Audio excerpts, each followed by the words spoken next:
Sa lawak ng karagatan, maraming kwento ng matatapang na pakikipagsapalaran. Kilalanin natin ang isang mangingisdang vlogger at kapwa niya bangkero na sinusuong ang kahit anong hamon ng dagat.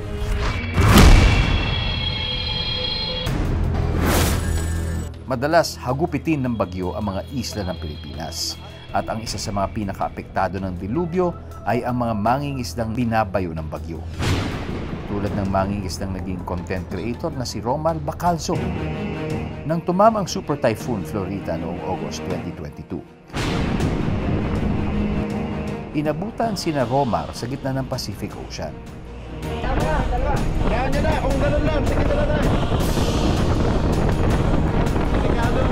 Halos lipadan na yung ibang gamit natin. Pinabayaan na po namin kasi hindi naman po natin pwedeng balikan yun kasi nga buhay natin ang nakasalalay.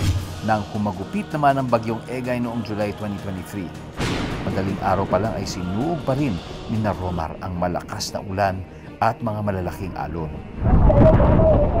Hindi ko alam kung makakabalik pa ba kami ng maayos sa aming pamilya. Yun ang tunay na buhay namin sa laot. Humina na ang ulan pero pagod sa kanilang pakikipagbakbakan sa karagatan ang mga mangingisda. Pero lahat ng paghihirap nila, tila naglaho nang makita nila ang Pampang.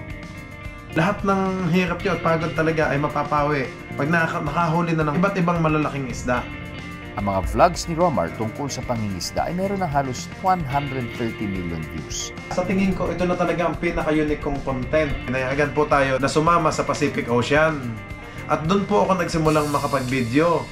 Sa kanilang mga video na ipapakita kung paano sila nagtutulungan, nagkakaisa at katatagan ng mga mangingisda. Patunay na ang pangingisda ay hindi lang isang hanap buhay, kundi isang kwento ng malalim na ugnayan sa karagatan.